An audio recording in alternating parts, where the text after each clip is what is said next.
Olá a todos. Quero compartilhar uma experiência assustadora que vivi alguns anos atrás e que ainda me causa calafrios. Meu nome é Leandro, sou caminhoneiro e transporto mercadorias para diversas cidades.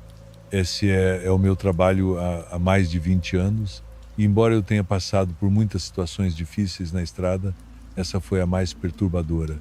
Naquela noite, eu estava dirigindo por uma estrada rural no interior do país. Faltavam algumas horas para chegar ao meu destino quando fui forçado a parar por causa de um problema mecânico no caminhão. A estrada estava completamente deserta e a noite era escura e fria. Com o caminhão parado, decidi procurar ajuda na única casa que avistei ao longe. Caminhei até a casa, que parecia abandonada, mas uma luz fraca acesa me deu esperança. Bati na porta e, para minha surpresa, uma senhora de aparência gentil atendeu. Ela parecia viver sozinha e, após ouvir minha situação, ofereceu ajuda. Disse que eu podia esperar dentro enquanto ela ligava para um mecânico da região. Entrei na casa agradecido e sentei-me na sala.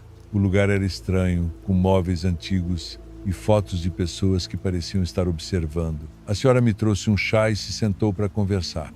Ela falou sobre a história da casa e como vivia ali há décadas, sempre ajudando quem passava por aquela estrada deserta.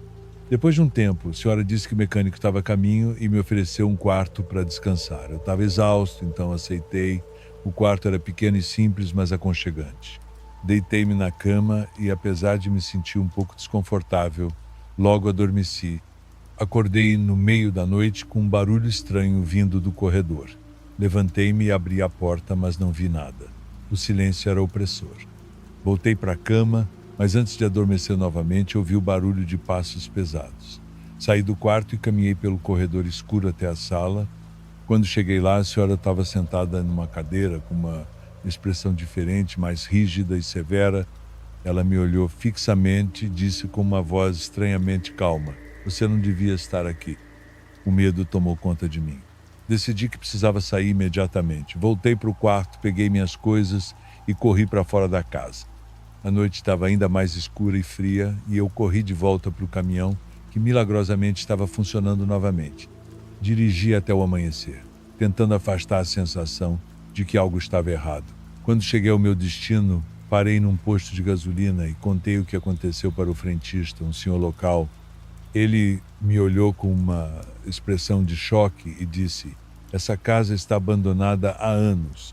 Dizem que a dona morreu há muito tempo, mas alguns caminhoneiros que passam por lá afirmam ter sido ajudados por uma senhora.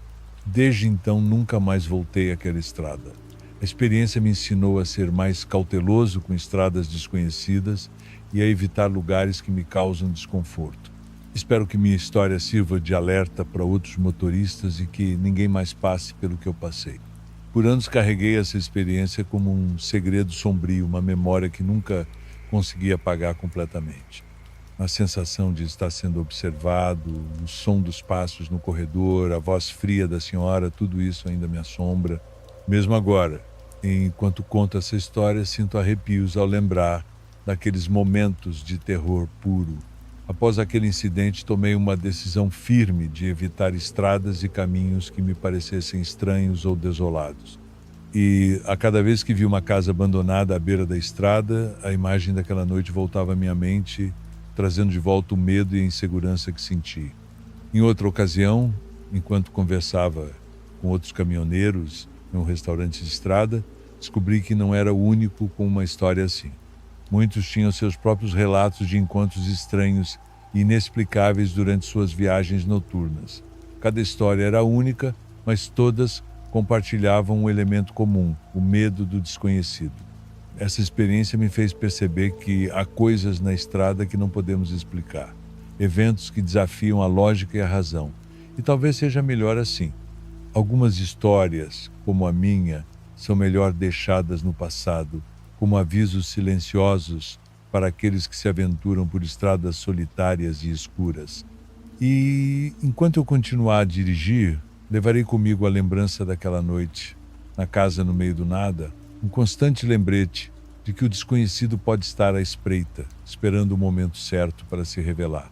E assim, sigo o meu caminho, sempre vigilante, sempre atento, pois nunca se sabe o que a estrada pode reservar. Antes de continuar para o próximo relato, comente de qual cidade você está assistindo e eu vou responder a todos que comentarem. Não se esqueça de se inscrever no canal e ativar o sininho de notificação para não perder nenhum vídeo novo. Agora vamos continuar. Meu nome é Márcio, sou caminhoneiro há mais de 20 anos. A estrada já me deu muitas histórias, algumas até difíceis de acreditar, mas de todas as situações que vivi, essa foi a mais aterrorizante. Aconteceu há alguns anos, numa noite que eu nunca vou esquecer. Eu estava dirigindo por uma rodovia no sul do país, em uma viagem como tantas outras. A carga era urgente e eu precisava entregar lá dentro do prazo. A estrada estava tranquila até que fui forçado a parar por causa de um grave acidente.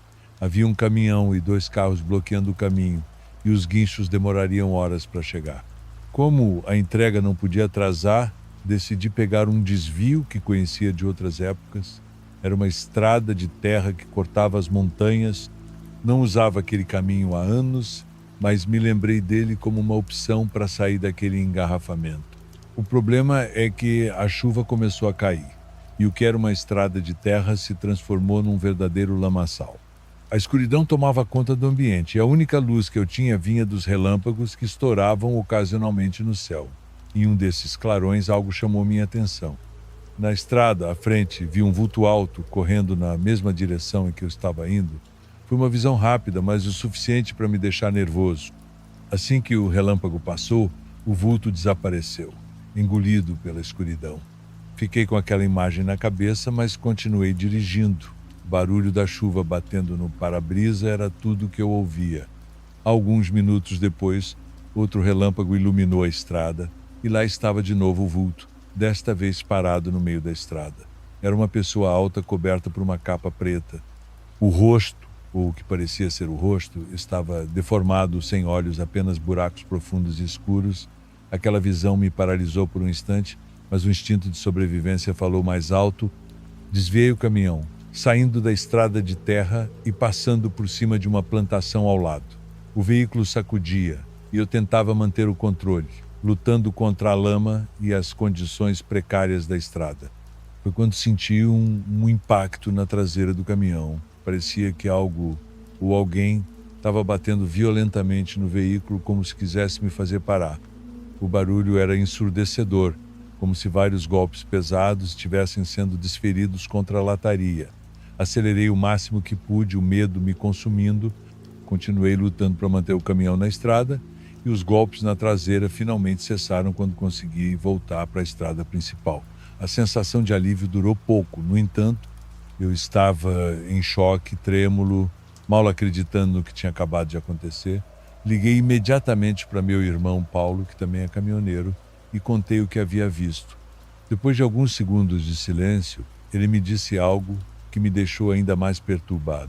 Márcio, você não devia ter pegado aquele atalho.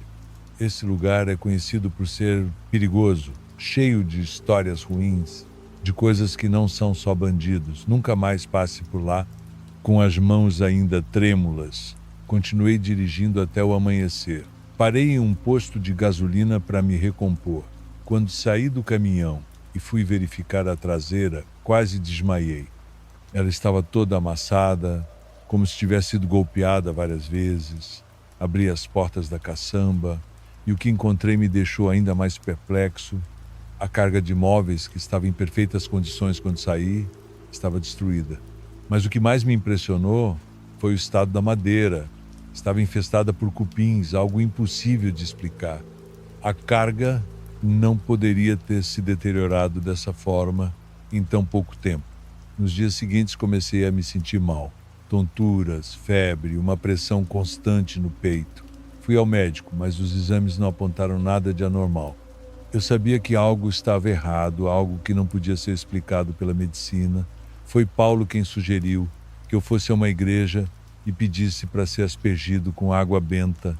Fiz o que ele disse e, para minha surpresa, os sintomas desapareceram logo depois. Desde aquela noite, nunca mais saí da rota indicada e evito ao máximo estradas isoladas, principalmente aquelas com más histórias. O que quer que eu tenha encontrado naquela estrada de terra não era deste mundo. Continuo meu trabalho, mas com uma cautela que nunca tive antes.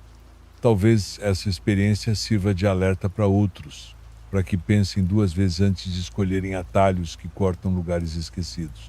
Agora seguimos com o próximo relato.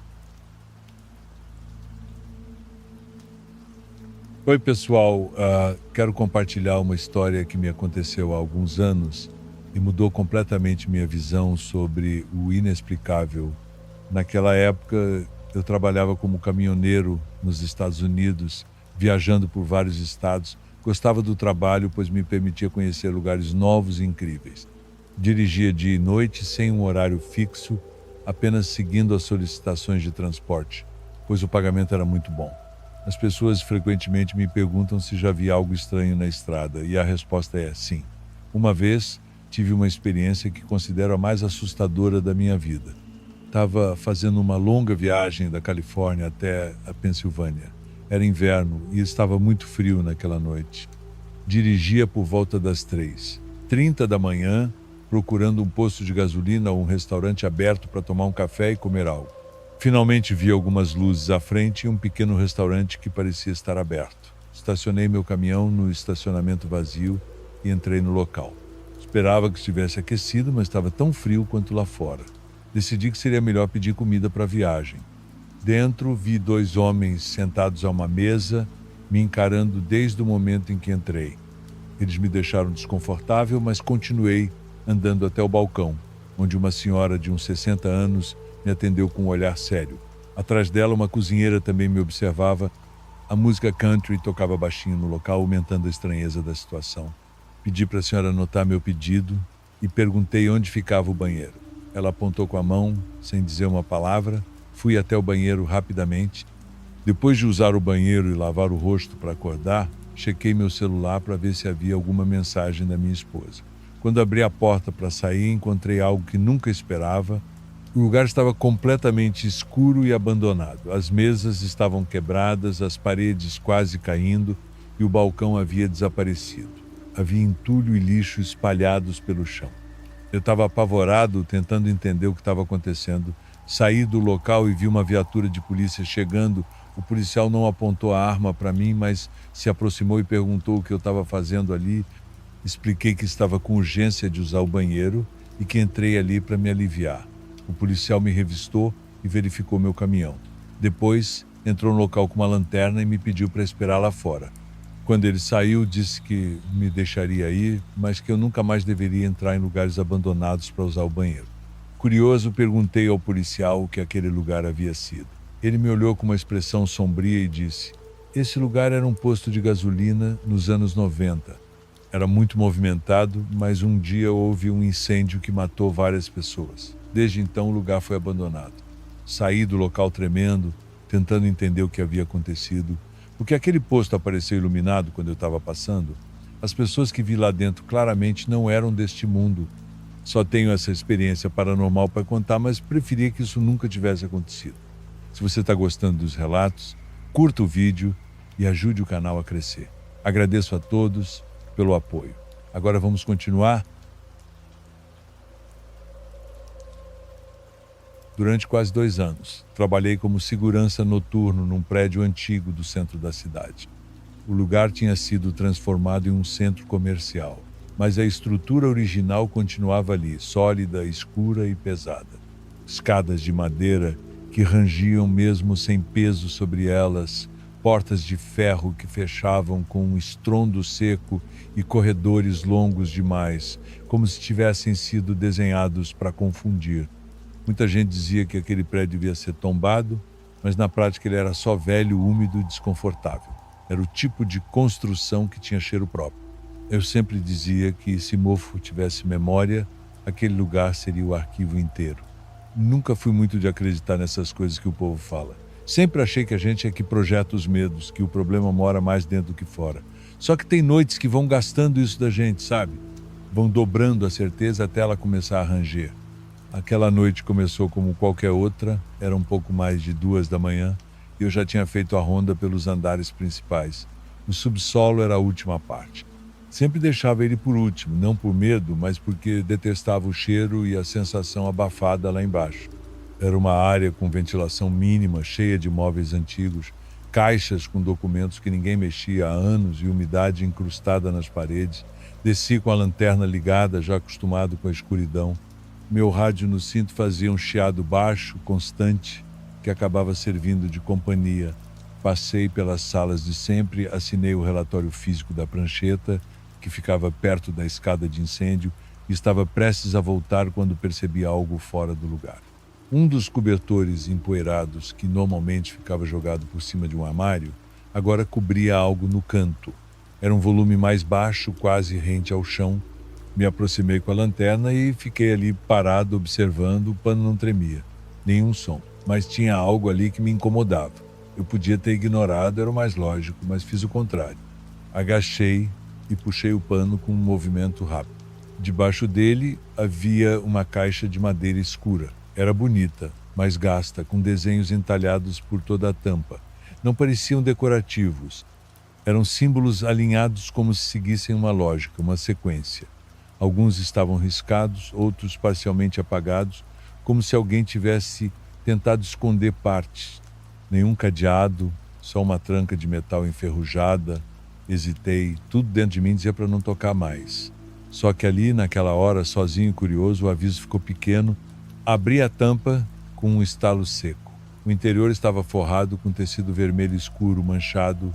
Dentro, objetos estranhos, enrolados individualmente. Peguei um a um, uma lâmina fina, com cabo de osso e entalhes que pareciam os mesmos da tampa. Um pequeno espelho com vidro manchado que deformava o reflexo. 4 saquinhos costurados à mão, cheios de uma terra escura, com cheiro amargo, como queimada. Um caderno com capa de couro, recheado de páginas cobertas por uma caligrafia miúda, apertada e legível. Foi só depois de abrir o caderno que percebi que o ar ali tinha mudado. Estava mais denso. Como se o ambiente inteiro tivesse passado a prestar atenção em mim. Fechei o caderno devagar, mas o mal-estar não passou. A lanterna começou a falhar. A luz piscava, tentando resistir, até que apagou por completo. Fiquei em silêncio, ouvindo meu próprio corpo. O som do coração alto demais, os batimentos nos ouvidos, a respiração presa. Tentei acionar o rádio, mas ele só chiava. Depois silêncio total. Foi então que ouvi um barulho de madeira arranhando o concreto, como se algo tivesse sido puxado no escuro. Me levantei num impulso, tropecei numa caixa e caí de lado. A lanterna rolou longe, tateei o chão, tentando achar qualquer coisa que me orientasse. Tudo estava quieto de novo, mas o cheiro mudara. Era como se o mofo tivesse apodrecido. Voltei a caixa para o lugar, empurrei o pano por cima com pressa e fui cambaleando até a escada. Não olhei para trás. Subi os degraus 2 a 2, mesmo com a sensação de que algo me seguia. Quando fechei a porta de ferro que dava acesso ao subsolo, percebi que minhas mãos tremiam. Nos dias seguintes, nada ali parecia normal. Durante as rondas, eu vi as luzes piscarem nos corredores do 2º andar, sempre no mesmo ponto. Ouvi portas batendo sozinhas quando nenhum outro funcionário estava presente. E havia um espelho perto do vestiário que por 3 vezes me mostrou meu reflexo atrasado, como se meu movimento demorasse mais a aparecer. Comecei a perder o sono e mesmo quando dormia acordava com a impressão de ter sonhado com aquela caixa, com os objetos dentro dela sendo mexidos, dispostos em alguma sequência. O som do metal raspando madeira me assombrava o tempo todo. Uma noite eu resolvi levar o celular e gravar. Desci ao subsolo novamente. Encontrei a caixa no mesmo lugar, o pano intacto. O caderno estava do lado de fora agora. Alguém ou algo mexera naquilo. Comecei a gravar, sem falar nada, apenas captando o ambiente. Quando subi de novo, algo estranho aconteceu. O vídeo mostrava tudo até o momento em que eu peguei o caderno. Depois disso, tela preta. O áudio continuava. No fundo, um som repetitivo, quase como uma voz distante, falando algo que eu não conseguia decifrar. Mostrei o vídeo para um dos supervisores. Ele pediu para eu deletar. Disse que aquilo podia dar problema com os donos do prédio, que havia documentos antigos guardados ali, alguns relacionados à época da ditadura. Mas não era isso. Eu sabia. Ninguém quer lidar com algo que não entende. E eles entendiam menos do que eu. Pouco tempo depois, recebi a notícia de que o subsolo seria fechado. As caixas seriam transferidas e parte da área seria isolada com concreto. Me ofereceram outro posto de trabalho em outro prédio. Aceitei sem questionar. Mas até hoje tenho pesadelos com aquele lugar. Dando sequência, vamos a mais um relato. Meu nome é Lucas, sou médico há alguns anos e trabalho no turno noturno num hospital grande. Costumo dizer que é uma experiência diferente das outras, uma mistura de calma e tensão. De um lado, os corredores estão geralmente vazios e silenciosos. De outro, você nunca sabe quando algo inesperado pode acontecer. Naquela noite, tudo parecia tranquilo como de costume. Eu estava fazendo minha ronda, verificando os pacientes que estavam internados para garantir que estava tudo em ordem, estava conferindo as fichas médicas e passando de quarto em quarto quando percebi uma sombra ao fundo do corredor. Era uma figura andando devagar, como se estivesse perdida ou procurando por algo. Fiquei intrigado porque aquele era um corredor que eu já tinha passado algumas vezes e não tinha visto ninguém antes. Pensei que poderia ser um paciente confuso saindo de seu quarto. Aproximei-me, tentando não assustá-lo, mas quando cheguei mais perto, ele parou de repente e levantou o olhar para mim. Eu estava pronto para oferecer ajuda, mas o jeito que ele me olhou me fez hesitar. Era um olhar vazio, distante, como se ele não estivesse realmente ali. Aquela cena me deixou arrepiado, algo parecia errado, mas não podia deixar de oferecer ajuda. Perguntei se ele precisava de alguma coisa, mas ele não respondeu, apenas ficou me encarando. Aquela situação estava ficando cada vez mais estranha e eu sentia que algo estava fora do comum naquela noite. Depois de alguns segundos de silêncio, decidi me aproximar mais do paciente para ver se ele precisava de ajuda. Perguntei novamente se estava tudo bem, mas ele apenas continuou me encarando com aquele olhar distante e vazio. Resolvi então caminhar em direção a ele para tentar conversar e descobrir o que estava acontecendo, mas para minha surpresa, assim que dei mais alguns passos, o homem simplesmente desapareceu diante dos meus olhos. Foi como se ele tivesse se evaporado no ar, sem deixar qualquer rastro. Fiquei parado ali, incrédulo, tentando entender o que tinha acabado de acontecer. Comecei a questionar se tinha imaginado tudo aquilo ou se realmente tinha visto alguém. Não era possível alguém sumir daquela forma. Ainda chocado com o que tinha acontecido, fui até a enfermaria para verificar se alguém estava precisando de ajuda. Quando cheguei lá, não havia ninguém e tudo parecia normal. Na manhã seguinte, quando contei o ocorrido para os meus colegas de trabalho, eles não pareciam muito surpresos. Foi então que me falaram sobre o paciente fantasma, uma história que circulava pelo hospital há anos. Descobri que o paciente que vi nos corredores era um homem que tinha falecido anos antes, mas que continuava a ser visto por várias pessoas no turno da noite. A notícia me deixou ainda mais intrigado e assustado. Eu nunca tinha acreditado em histórias de fantasmas, mas agora eu estava testemunhando uma. Depois de ouvir sobre o paciente fantasma, comecei a me perguntar se aquilo tinha alguma explicação lógica. Resolvi investigar um pouco mais sobre o paciente, querendo descobrir por que ele ainda estava rondando os corredores do hospital. Descobri que o homem havia morrido após um erro médico, algo que teria sido evitado se tivesse recebido o tratamento correto. Sua morte foi trágica e deixou marcas profundas nos médicos que trabalhavam na época. O hospital, por sua vez, nunca conseguiu se livrar do peso daquela situação. Os relatos de pessoas que viram o fantasma do paciente sempre mencionavam a mesma sensação. Ele parecia estar buscando respostas ou justiça pelo que havia acontecido com ele. Essa descoberta me deixou com um sentimento misto de inquietação e tristeza. Aquele era o meu último plantão antes de tirar uns dias de folga. Então decidi aproveitar o tempo para pensar no que tinha visto. Eu precisava de um tempo para processar tudo aquilo. Quando voltei ao trabalho, continuei ouvindo histórias sobre o paciente fantasma, mas nunca mais o vi. Mesmo assim, a experiência ficou marcada em minha memória e mudou minha visão sobre o mundo ao meu redor. Por favor, curta e se inscreva se você estiver gostando. Agora vamos continuar. Sou médico, mas prefiro não revelar meu nome. Trabalho no hospital da cidade há alguns anos e conheço bem a equipe. No entanto, ultimamente comecei a notar comportamentos estranhos em alguns colegas. Eles estavam agindo de forma reservada conversando em sussurros quando pensavam que ninguém estava olhando. Uma noite, quando eu estava de plantão, vi um grupo de colegas entrando numa sala que costumava ficar trancada. Eles estavam levando alguns pacientes com eles. Aquilo me chamou a atenção, então fiquei de olho. Decidi investigar mais de perto, atento aos horários e movimentos daqueles colegas. Notei que eles sempre iam para a mesma sala, em horários específicos, geralmente durante a noite, quando o hospital estava mais vazio. Comecei a me aproximar discretamente da sala para tentar ouvir o que estava acontecendo lá dentro. Era difícil chegar muito perto sem ser visto, mas em algumas noites consegui ouvir murmúrios vindos de dentro. Parecia que estavam realizando algum tipo de ritual ou cerimônia. Além disso, percebi que os pacientes que eram levados para a sala não eram os mesmos ao longo da semana. Cada noite, eles traziam pacientes diferentes. E os pacientes voltavam parecendo desorientados ou perturbados. Aquilo me deixou ainda mais desconfiado, pois não fazia sentido haver algum tipo de tratamento médico envolvido naquele processo.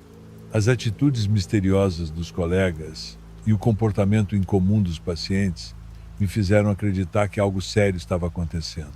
Decidi ficar de olho para entender mais sobre a situação e pensar numa forma de descobrir a verdade.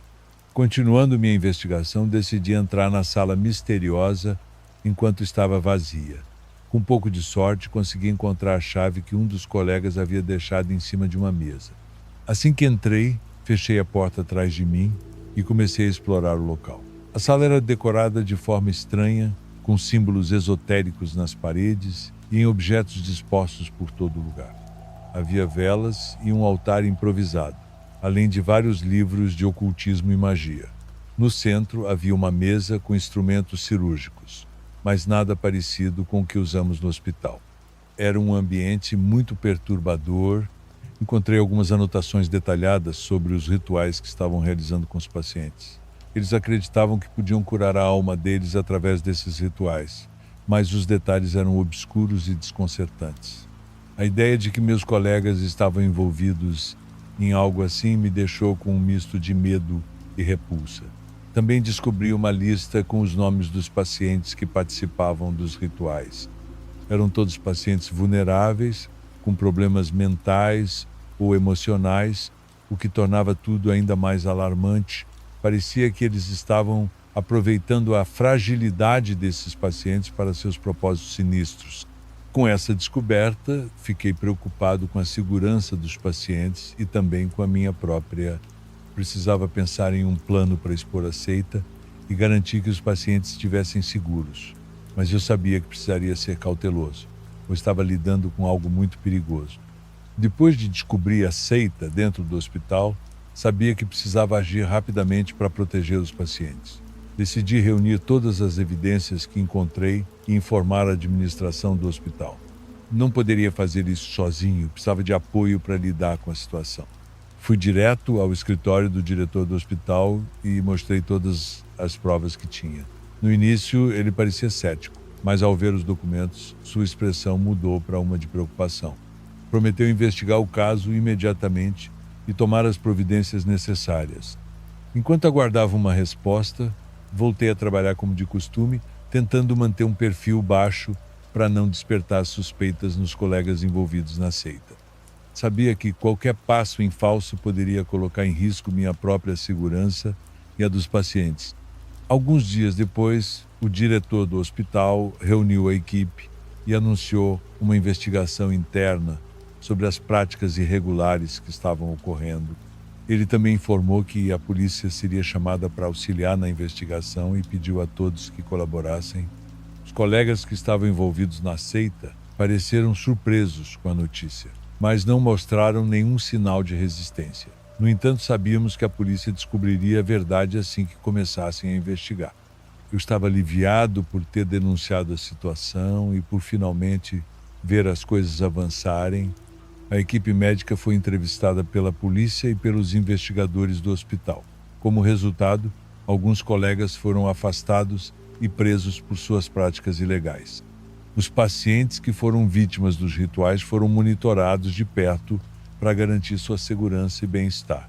Mesmo que a situação estivesse se resolvendo, o clima no hospital ficou tenso por um tempo.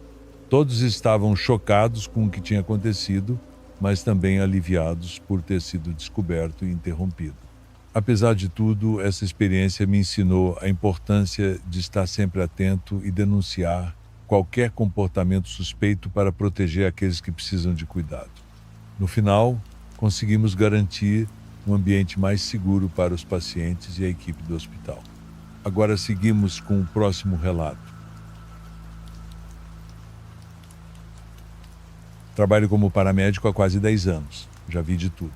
Acidentes horríveis, pessoas lutando pela vida, outras partindo diante dos meus olhos. Mas nada me preparou para aquela noite. Era por volta de 3 da manhã quando recebemos um chamado de emergência. Um homem havia sido encontrado desmaiado na estrada, perto de um trecho isolado. A chuva castigava o asfalto e a neblina densa dificultava a visibilidade. Eu e meu parceiro Ricardo seguimos para o local o mais rápido possível. Chegamos e encontramos o homem caído no acostamento, encharcado. Ele aparentava ter uns 50 anos, roupa simples, pele pálida. Fizemos os procedimentos padrão, verificamos os sinais vitais. O pulso estava fraco, mas ele ainda respirava. Carregamos o homem para dentro da ambulância e Ricardo assumiu a direção enquanto eu me sentava ao lado do paciente. No caminho, a estrada estava praticamente deserta. Apenas a chuva batendo contra o veículo e os trovões distantes preenchiam o silêncio. De repente, o homem abriu os olhos. Não piscava, apenas me encarava. Aquilo me incomodou. Tentei falar com ele. "O senhor consegue me ouvir? Como está se sentindo?" Nenhuma resposta. Seus olhos continuavam fixos em mim e um arrepio percorreu meu corpo. Algo estava errado. Seu rosto começou a parecer diferente. Eu o observava e sentia uma estranha sensação de familiaridade. Aquela expressão, era aqueles olhos. Era como se eu já tivesse visto aquele rosto antes, mas não conseguia lembrar onde. A chuva ficou mais intensa e a luz fraca da ambulância oscilou por um momento. Foi rápido, mas suficiente para me fazer perder o fôlego. Por um segundo, o rosto do homem não era mais o mesmo. Era outro, mais velho, marcado pelo tempo. Tive a sensação de estar olhando para alguém que já conheci, mas minha mente se recusava a conectar os pontos. "Ricardo", comecei a dizer, mas minha voz saiu trêmula. Foi então que o homem sorriu. Um sorriso frio, sem emoção. Sua boca se abriu como se fosse falar algo, mas nada saiu.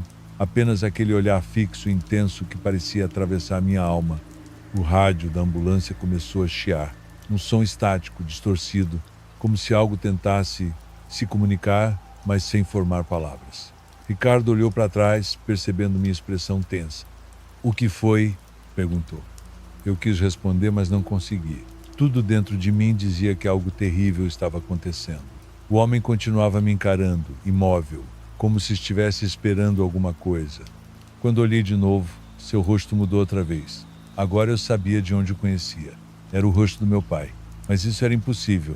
Meu pai estava morto, havia anos.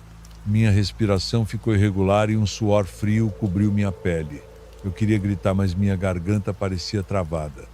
Pisquei e, quando abri os olhos, o banco onde o homem estava deitado estava vazio. O monitor cardíaco ainda apitava como se alguém estivesse ali, mas ele simplesmente não estava mais. "Ricardo, para a ambulância!" gritei, finalmente recuperando a voz. Ele freou bruscamente no meio da estrada. O silêncio era absoluto, exceto pelo barulho da chuva. Eu me virei para trás mais uma vez, esperando alguma explicação, alguma evidência de que não estava louco. Nada. Saímos da ambulância, verificamos os arredores. Nenhuma pegada, nenhuma porta aberta. O homem havia sumido no ar. Quando chegamos ao hospital, expliquei o que aconteceu. Os médicos disseram que não receberam nenhuma chamada sobre um paciente vindo da estrada. O prontuário que preenchi desapareceu. O próprio sistema da ambulância não registrou nenhum atendimento naquela hora. Ricardo nunca mais quis falar sobre aquilo. Eu tentei seguir em frente, mas toda vez que chove forte de madrugada, lembro daquele olhar e me pergunto se um dia ele voltará para buscar o que quer que tenha vindo buscar naquela noite. Tem quem escute e ache tudo invenção, mas quem já passou por algo assim sabe como é.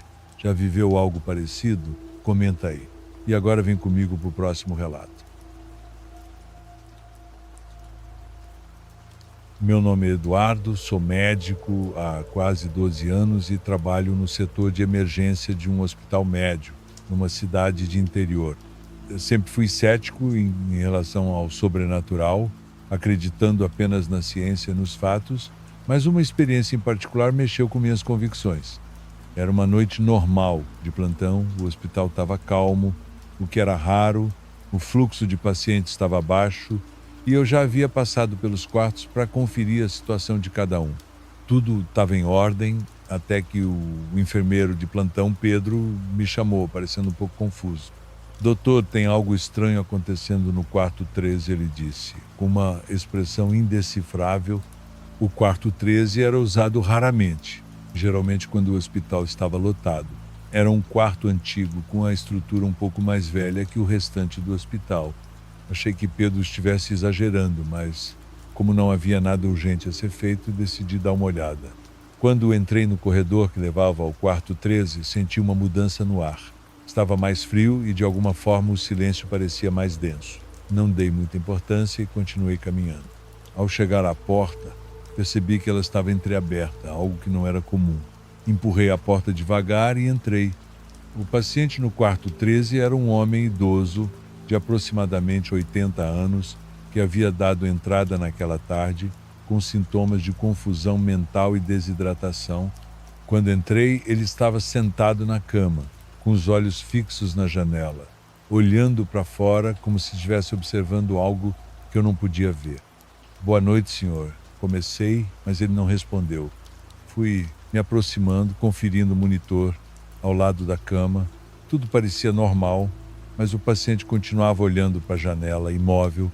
Quando cheguei mais perto, ele finalmente falou, mas o que disse me deixou arrepiado. Eles estão aqui me esperando. Sua voz era baixa e rouca, como se cada palavra custasse esforço. Tentei manter a calma e perguntei quem estava esperando por ele, mas ele apenas balançou a cabeça sem dizer mais nada. Olhei pela janela, tentando ver se havia algo fora do comum, mas tudo parecia normal. Voltei a atenção para o paciente. Ele parecia cada vez mais inquieto, seu corpo tremia levemente e seus olhos estavam arregalados, fixos em um ponto no canto da sala. Quando olhei para onde ele estava olhando, vi apenas uma cadeira vazia. O ambiente começou a ficar tenso e eu sentia que algo não estava certo. O senhor está se sentindo bem? Perguntei, tentando redirecionar a conversa.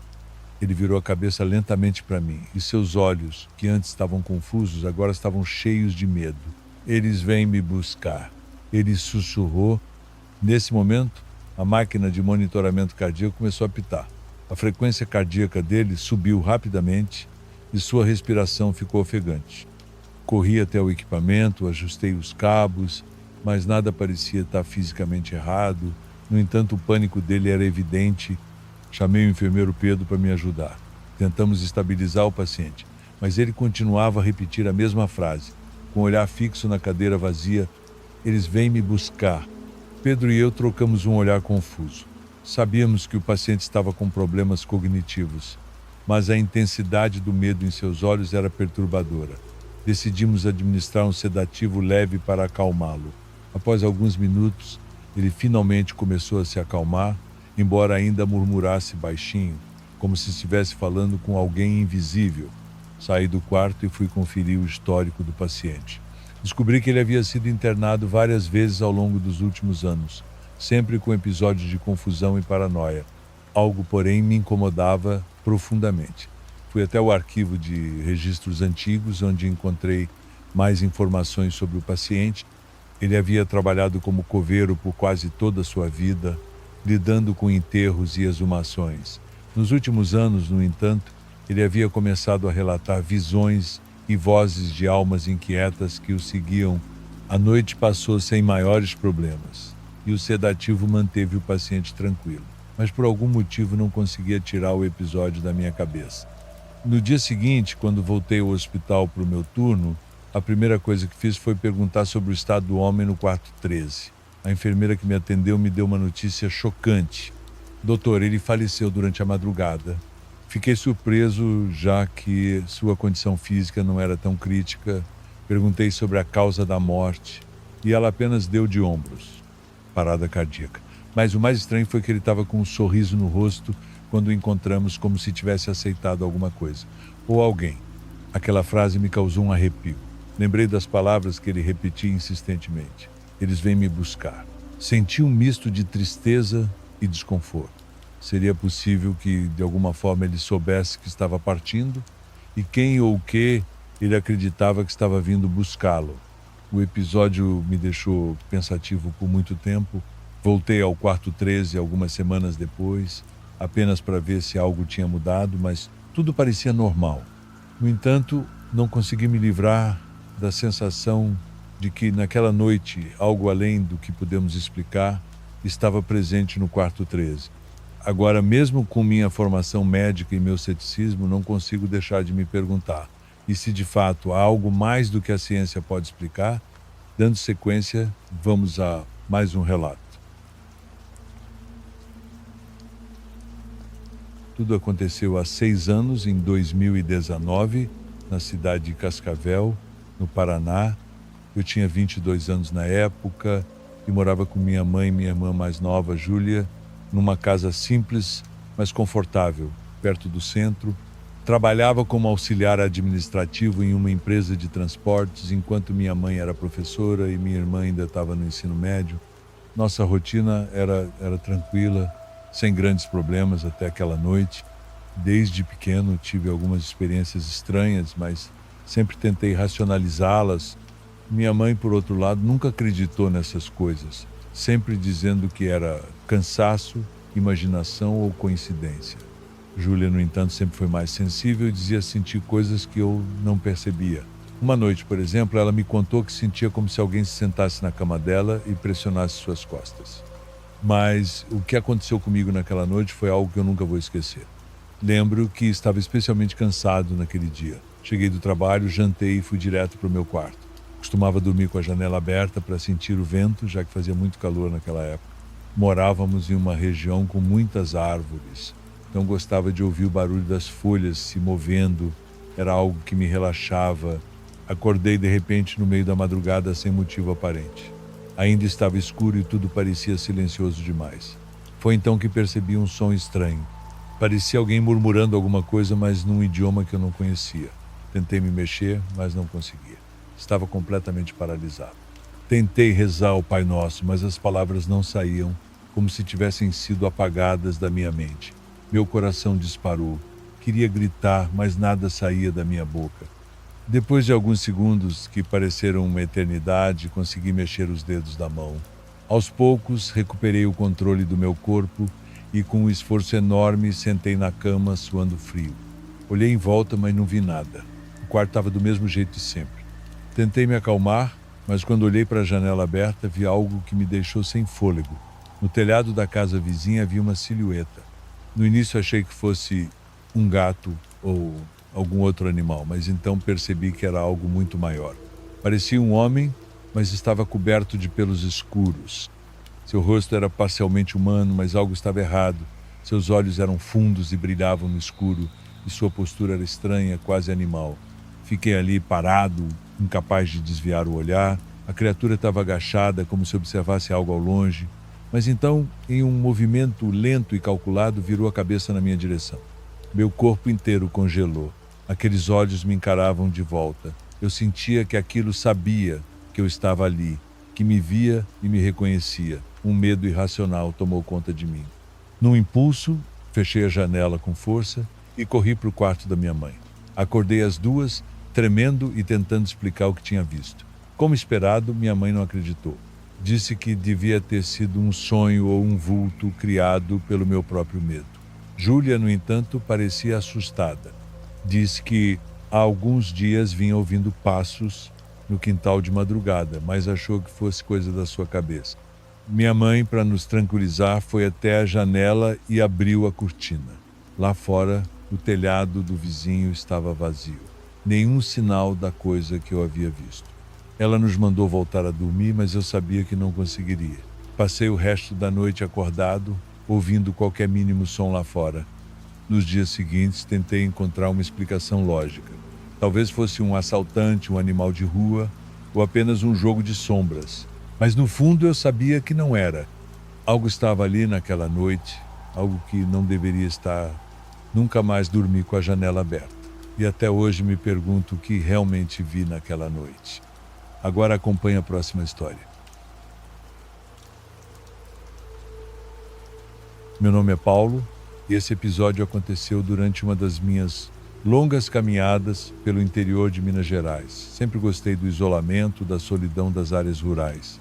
Há uma espécie de paz que a cidade nunca oferece, uma tranquilidade nas estradas de terra e nas paisagens intocadas. Eu estava há 2 dias sem encontrar ninguém, sem ver sequer um vestígio de civilização. Minha água estava acabando e o cansaço começava a pesar nos músculos, mas continuei caminhando, esperando encontrar algum abrigo improvisado ou pelo menos um lugar seguro para passar a noite. Era final de tarde quando avistei uma clareira. Ao me aproximar, percebi que havia ali uma fogueira ainda acesa. As chamas dançavam no ar e ao redor alguns vestígios indicavam que alguém havia estado ali recentemente. Pedaços de pano rasgado, uma garrafa de água meio vazia e pegadas ligeiramente apagadas na terra. A primeira coisa que pensei foi que talvez eu finalmente tivesse encontrado companhia, alguém com quem dividir o calor do fogo e quem sabe até alguma comida, mas algo me incomodava. Eu olhava para a fogueira e algo não parecia certo. Mesmo sem lenha nova sendo alimentada às chamas, o fogo mantinha-se firme, como se estivesse em seu auge. Me aproximei, buscando aquecer as mãos, já que o frio da noite começava a tomar conta do lugar. Enquanto sentia o calor no rosto, o desconforto se intensificava. O silêncio da floresta ao redor parecia me deixar com mais medo. Não havia o som de grilos nem das folhas. Era como se o tempo tivesse parado ali, como se tudo estivesse à espera de algo. Me sentei ao lado do fogo, olhando para a clareira, mas a inquietação crescia. Olhei para trás algumas vezes, esperando encontrar alguém que tivesse voltado para a fogueira, mas tudo que vi foi o vazio. Não havia mais pegadas recentes, nem qualquer sinal de que alguém estivesse por perto. O que antes era uma sensação de alívio por encontrar abrigo, agora se tornava um incômodo que me fazia querer sair dali o mais rápido possível. Decidi que não era um bom lugar para ficar. Algo naquela fogueira, na atmosfera ao redor, parecia errado demais. Me levantei, peguei minhas poucas coisas e me preparei para seguir meu caminho novamente. No instante em que me virei, senti algo. Não foi um som nem uma visão, mas a clara percepção de que havia alguém logo atrás de mim. Era como se uma presença pairasse no ar. Observando cada movimento meu coração disparou e me virei rapidamente, esperando encontrar quem estivesse me seguindo, mas não havia nada. Só o fogo, queimando intensamente e a escuridão se espalhando pela floresta. O vazio do lugar era terrível. Caminhei alguns passos para fora da clareira, mas a sensação de que algo me seguia não me abandonava.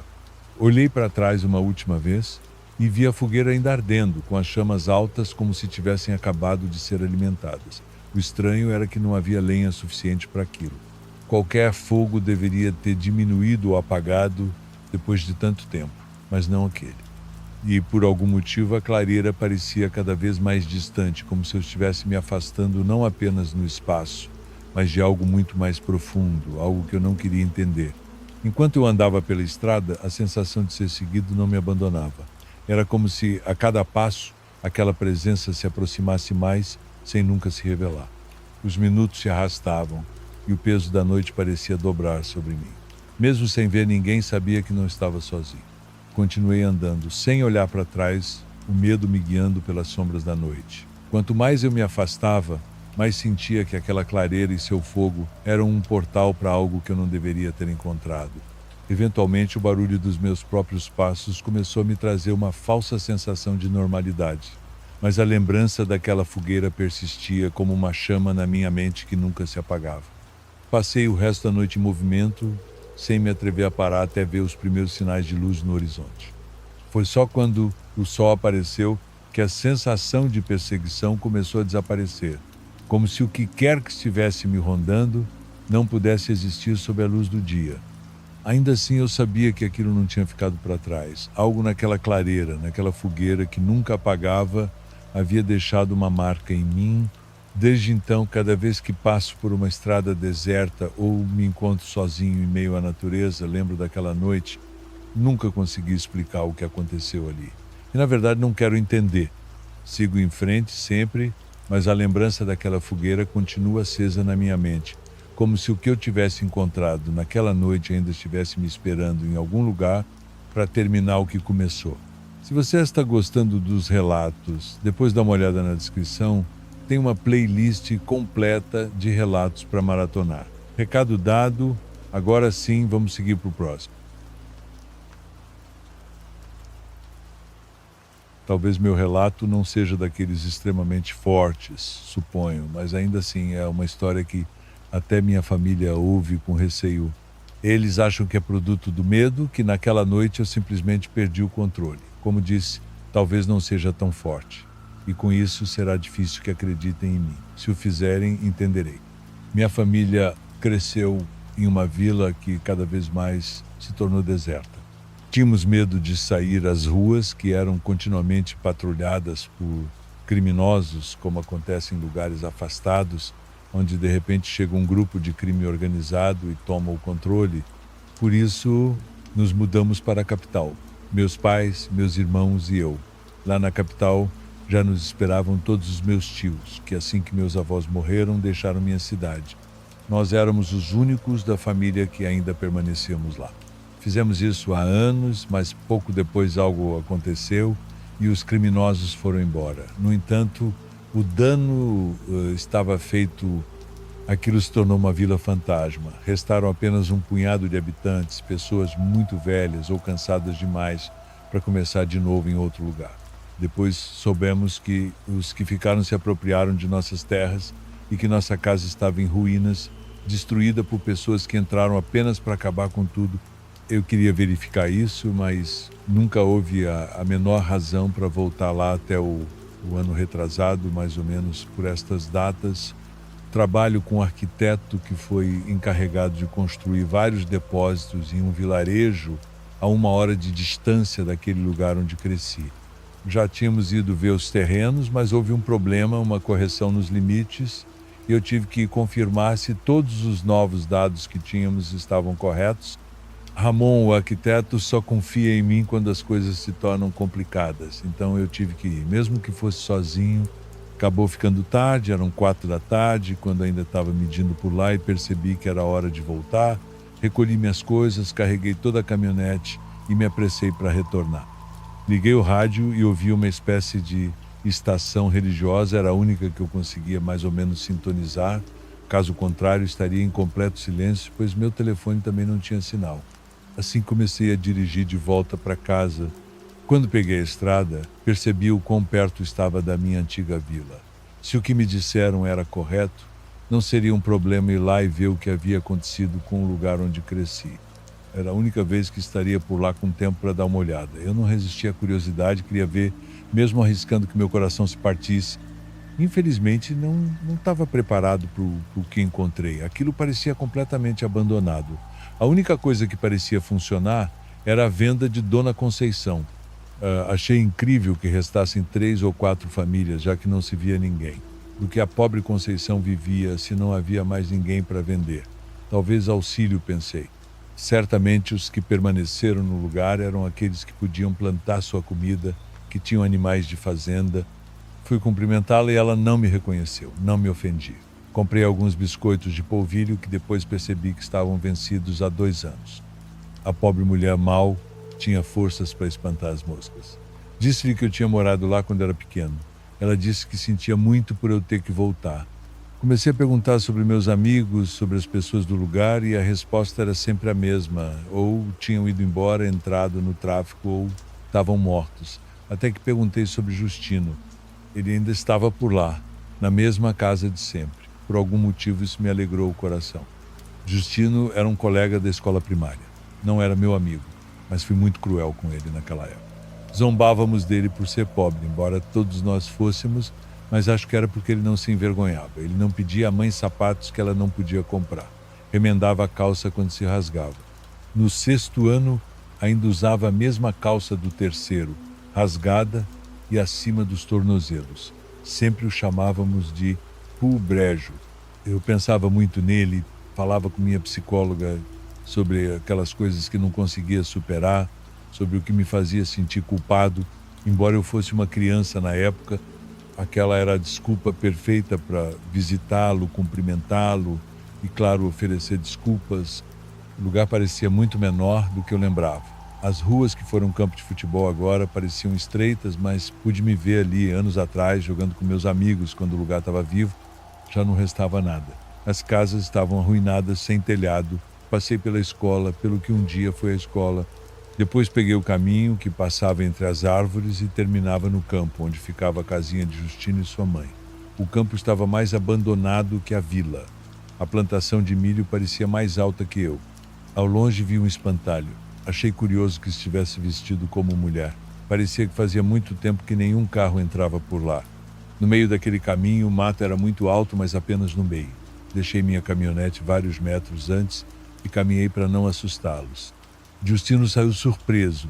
Estava igualzinho e reconheci aquela cara de susto ao me ver, embora agora ele provavelmente não soubesse quem eu era. Cumprimentei-o e disse meu nome. Ele ficou intrigado por um momento, como se perguntasse por que eu estava ali. Disse que tinha visitado o lugar para ver o que restava da minha casa, e Dona Conceição tinha me dito que ele ainda estava ali. Por algum motivo ele ficou feliz em me ver. Parecia que gostava de ter alguém ali com ele, que alguém se lembrasse de que ele existia. Me convidou a entrar e eu aceitei, ainda surpreso com sua amabilidade. Era como se ele não se lembrasse de quem eu era, de como eu o havia tratado. Perguntei se ele se lembrava bem de mim e ele disse que sim, até me contou sobre aquela vez em que ele e sua mãe derrubaram uma caixa de verduras que levavam. Todos riram, mas eu fui o único que decidiu ajudá-los, carregando nos braços todas as verduras que pude até sua casa. Foi curioso, porque eu não lembrava disso, e essa foi a única memória que ele guardava de mim. Ele pegou uma garrafa de cachaça e eu aceitei um gole. Disse que só um, porque ainda dirigiria de volta à cidade, mas aceitei o segundo quando uma chuva começou. Decidi esperar, não sairia na tempestade, e ele serviu a segunda dose. Sentamo-nos na entrada para ver a chuva cair. O vento estava forte naquele final de tarde. Sabia que ia chover, até tinha visto o tempo se formando, mas não me importei. Estava prestes a dizer algo, mas Justino ignorou. Como disse, fiz o mesmo, ou pelo menos tentei. Sem perceber, já eram 7 da noite, e continuamos bebendo. Perguntei a Justino se ele não lembrava do quanto fui mal com ele, de como zombava junto aos outros. Ele disse que lembrava, mas que havia decidido deixar tudo isso para trás e nos perdoar. Disse que deixou de ter raiva de nós quando encontrou Chicão, o pior de todos, um suposto amigo que na verdade causava dor de cabeça para todos. Eu não sabia o que tinha acontecido com o Chicão, então perguntei onde ele o encontrou. Naquele momento, pensei que ele estava prestes a me contar uma história normal, algo como encontrar o cara perdido nas ruas ou envolvido com drogas, como eu já havia ouvido várias vezes. Mas Justino estava prestes a me contar algo muito diferente. Ele disse que, quando tínhamos 15 anos, Chicão se juntou a algumas pessoas perigosas, aquelas que andavam fortemente armadas. Eu não vivi essas ameaças, mas Justino me contou como Chicão ameaçava até seus amigos e pais por estar andando com esse pessoal. Um dia, Chicão subiu na caminhonete desses caras e foi embora com eles. Disseram que ele era corajoso e isso o levaria longe. Ele não voltou mais. Justino foi o único a encontrar, semanas depois, quando as buscas já haviam parado. Ele estava voltando da casa de alguns parentes que ainda tinham algo para comer, quando decidiu cortar caminho pela mata. Levava seu cachorro, mas de repente o animal começou a chorar e latir para algo à frente. Com uma lanterna que havia achado no lixo, Justino apontou para cima, para as árvores onde o cachorro olhava. Lá, pendurado por uma perna, estava o que restava de Chicão. Sem entrar em detalhes, Justino disse que Chicão foi torturado de uma forma tão cruel que não havia mais humanidade no que fizeram com ele. Ele disse que naquele momento percebeu quão frágeis todos somos e que no fundo éramos apenas crianças assustadas, mesmo quando éramos maus uns com os outros. Justino me olhou nos olhos e disse: "Por mim tudo está perdoado, só falta você se perdoar." Ele tomou mais uma dose de cachaça e eu ouvi algo que parecia um choro vindo do milharal. Perguntei se estava tudo bem e ele respondeu que sim, mas que deveríamos entrar, pois já estava esfriando. Ele tentou abrir outra garrafa, mas eu disse que preferia um café para poder sair dali assim que a chuva acalmasse. Enquanto tomava o café, Justino adormeceu, falando sozinho. Pensei em descansar por meia hora também para estar pronto para dirigir. Coloquei algumas panelas nas goteiras da cozinha e me sentei no sofá velho ao lado da janela. Um raio próximo sacudiu as paredes e isso me acordou de repente. Olhei pela janela e a chuva continuava forte. O relâmpago iluminou lá fora e ao longe vi uma silhueta se aproximando pelo milharal. Era pequena e encurvada. Outro relâmpago a revelou novamente, mais perto desta vez. Acordei Justino, mas ele ainda estava dormindo profundamente. Voltei para a janela. A figura estava a uns 40 ou 50 metros e eu reconheci algo que parecia um avental xadrez, como o espantalho que havia visto antes. Ajude-me, está chovendo muito, ouvi uma voz dizer. Meu Deus, era a mãe de Justino, pensei. Onde ela poderia estar vindo a essas horas? Me preparei para abrir a porta, mas o choro que rondava minha mente a noite toda ressoou novamente. Parei. Procurei por Justino, que finalmente acordou e, para minha surpresa, disse: não abra a porta, essa não é minha mãe. Ela morreu há anos. Ela sempre vem, mas logo vai embora. Aquilo não fazia sentido. Perguntei desesperado o que era aquilo, mas ele apenas me disse para não abrir a porta, que estaríamos bem se não a abríssemos. Sentei no chão o mais longe possível da porta. Justino voltou a dormir e o choro lá fora foi desaparecendo. Assim como a chuva, a noite parecia eterna, mas finalmente caí no sono, encostado na parede. De repente, o som da porta me acordou. Ela estava sendo aberta. Justino acordou assustado e eu, congelado pelo medo, não conseguia me mover. No entanto, nada entrou. Lá fora havia apenas silêncio. Nós dois nos levantamos para verificar e tudo parecia estar bem. Olhei para o relógio, passavam das 4 da manhã. Decidi que era hora de ir embora. Agradeci a Justino por tudo e pedi desculpas mais uma vez. Quando saí para a estrada, o espantalho ainda estava no campo, vestindo o mesmo avental que eu havia visto antes. Parei um posto de gasolina na cidade vizinha para pegar um café. Lá a mulher que atendia me reconheceu e perguntou o que eu fazia por ali. Disse a ela que havia passado a noite no vilarejo na casa de Justino. Ela me olhou confusa e disse: lá não resta mais ninguém. Não consegui responder. Ela jurou que não havia mais ninguém por lá. Fiquei sem saber o que pensar. Tinha certeza de que Justino estava lá, de que Dona Conceição ainda vendia seus biscoitos vencidos, mas eu não tinha mais motivos para voltar. Dias depois, um amigo de infância do meu pai veio me ver, dizendo que a casa de Justino não existia mais. A única coisa que restava era um espantalho no meio do campo. Eu não quis acreditar. Ainda penso em voltar lá para ver com meus próprios olhos. Encerramos os relatos de hoje. Agradeço de coração a todos que acompanharam até aqui e um abraço especial aos inscritos do canal. Nos vemos no próximo vídeo. Com carinho, seu amigo Raul.